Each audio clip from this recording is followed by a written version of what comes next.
Sumainyo ang Panginoon. At sumaiyo rin. Ang mabuting balita ng Panginoon ayon kay San Lucas. Papuri sa iyo, Panginoon.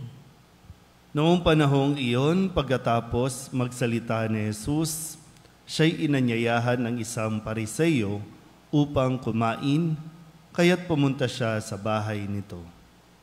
Pagdulog sa hapag, nagtaka ang Pariseo nang makita niyang kumain si Jesus nang hindi muna naghugas ng kamay. Sinabi sa kanya ng Panginoon, "Kayong mga Pariseo, hinuhugasan ninyo ang labas ng tasa at ng pinggan, ngunit ang loob ninyo'y punong-puno ng kasakiman at kasamaan. Mga hangal, hindi ba't ang may likha ng labas ang siya ring may likha ng loob?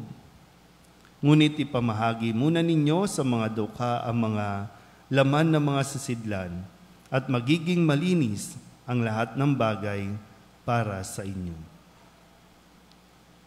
Ang mabuting balita ng Panginoon. Pinupuri ka namin, Panginoong Hesukristo. Isang magandang umaga po sa inyong lahat. Sa umagang ito, sa tulong nawa at gabay ni Santa Teresa na Avila, sa kanya po mga natutunan mula kay Kristo na kanya ring ipinahayag, atin po nawang maunawaan kung ano ang mensahe na nais na ibigay sa atin ni Kristo sa ating Ebanghelyo, kung saan sa kwento siya ay inanyayahan ng isang Pariseo na kumain doon sa kanilang tahanan o kung saan man. No? Kasi sabi dito, inanyayahan siya ng isang Pariseo sa bahay nito. At pumunta naman si Jesus.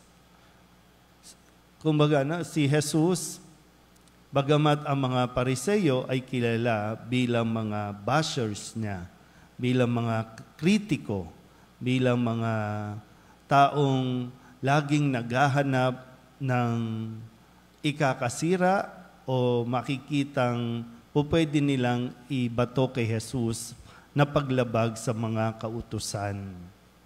Kaya nang pumayag si Jesus na pumasok sa bahay na itong Pariseyong ito, ay nakita nila na hindi nagugas ng kamay si Jesus. Para sa mga Pariseyo, ito ay paglabag sa kautusan. At dahil nilabag ang kautusan, kasalanan.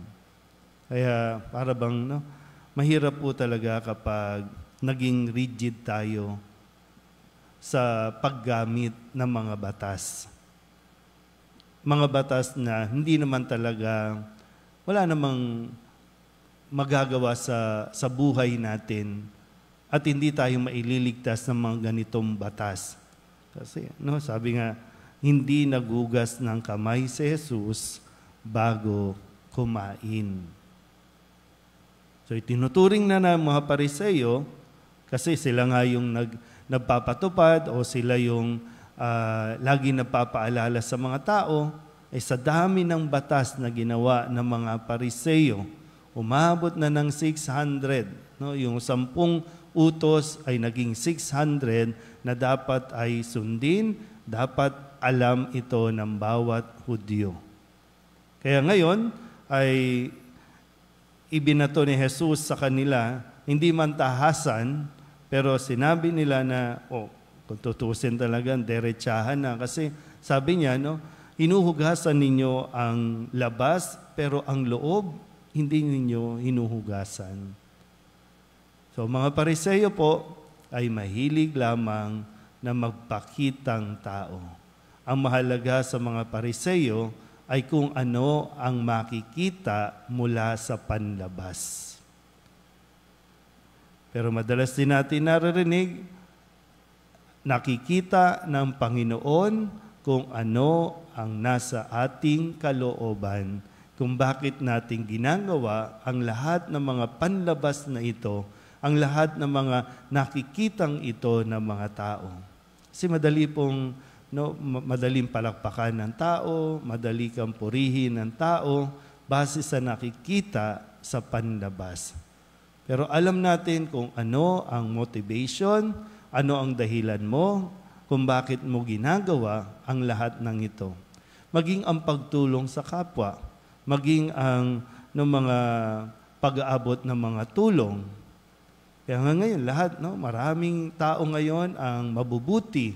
Maraming tao ngayon ang pumupunta sa iba't ibang lugar, sa mga sulok ng bawat lugar para magpaabot ng tulong pinansyal, magpaabot ng mga ayuda, para masabing talagang sila ay concerned, sila ay nagmamalasakit.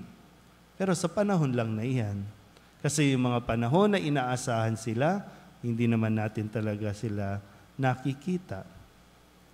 Sa ating pagsisimba, madaling masabi na mabait na tayo. Madaling masabi na banal na tayo dito sa ating parokya. Kapag nakapagsuot ka na ng belo, parang ang mabait na. Yan, mga banal. Yan. Okay po yan. No?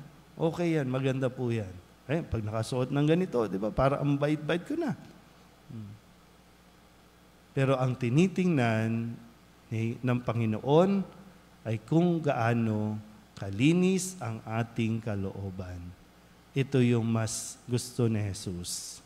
Kaya nga, hindi yung mga handog, hindi yung mga iniaalay natin, hindi yung mga sakripisyo natin, hindi yung mga ritual natin, kundi kung ano ang ibinubunga nito sa ating kalooban. Kasi kung ano ang nasa loob, yun din naman ang maipapakita natin sa labas.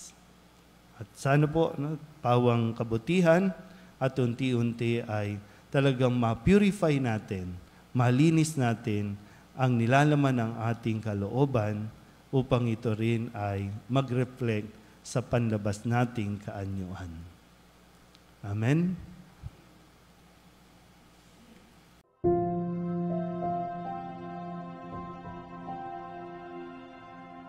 Thank you.